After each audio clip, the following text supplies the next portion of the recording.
what's up YouTube? You may be wondering, why am I in my kitchen?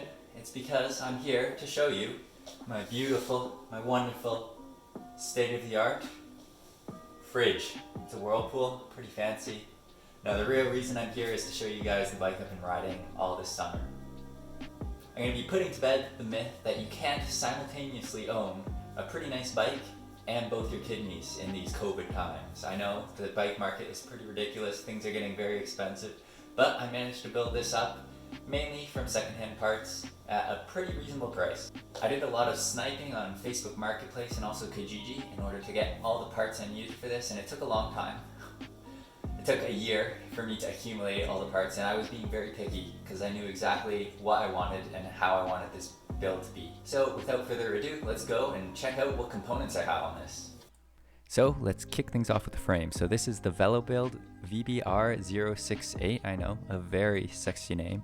I got it used for only 400 Canadian dollars and knew it's going to run you around $450 plus tax. And all the prices I'm going to be talking about are in Canadian because, well, that's just the currency I work in. The frame came in at around 1,100 grams, and then the fork was another 390 grams. So the total weight of the frame set was around 1,490 grams.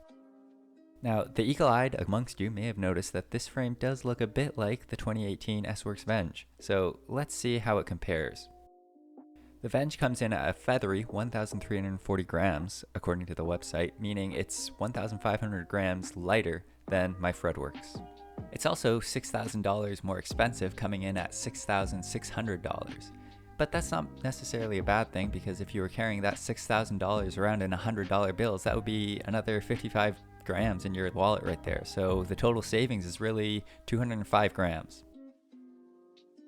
Anyways, that's enough about the frame. Let's move on to the group set. I went with the Sram Red 2012 group set, which is fairly old school since it's 10-speed, mechanical, and also rim brake. But it's essentially the lightest group set money can buy, since ever since SRAM has been adding more gears and all this fancy stuff, their group sets just keep getting heavier and heavier. I managed to essentially steal this off someone on Kijiji for only $550, so I have no regrets there. And to top it all off, I got these cables from AliExpress, which are not only cheap, lightweight, but also they seem to match the bike perfectly. And for wheels, I'm using Prime RR50s. I think RR stands for road racing. I'm using the V2s. They're onto V3s now. They can be found on Chain Reaction. I paid $500 from Kijiji, but on Chain Reaction, they're also pretty reasonably priced. And mine came with tires and a cassette. I did switch out the tires for a pair of GP5000s and was getting a lot of flats early in the year, but I think this was mainly because I was hitting potholes at pretty high speeds, and these were big potholes. We're talking potholes where the bottoms of my tires were closer to Sydney, Australia than Toronto, Ontario. The bar and stem I bought from some random AliExpress vendor, and they actually came off my old road bike, so I've been riding on these for 3 years now. At first I thought they were a bit sketchy, but you know, I haven't died yet now, so they can't be that bad. And from what I see after looking on AliExpress, it looks like you can pick some similar bars up for around $120 nowadays. And then, like everybody says, saddles are very personal choice, but for me, I found the one that works perfectly, the Dash G2. These things are pretty expensive if you're buying them new. I managed to pick mine up for $150 from a random gear shop in Toronto.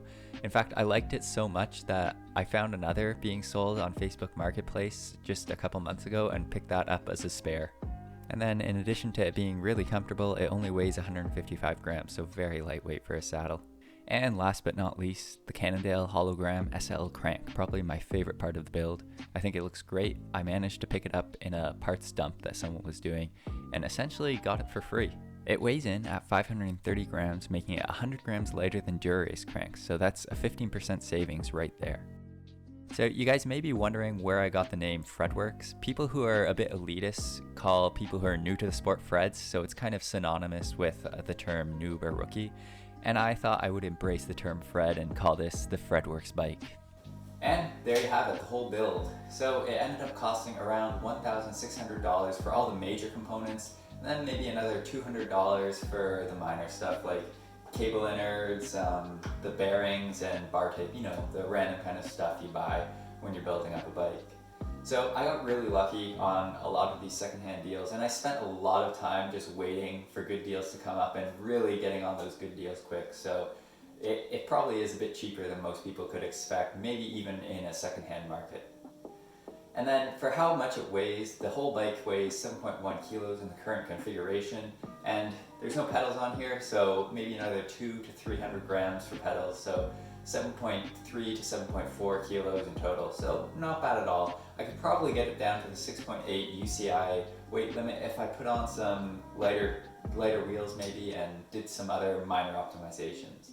And now you guys are probably all wondering, how does this stack up against the SL7 or the S-Works Venge?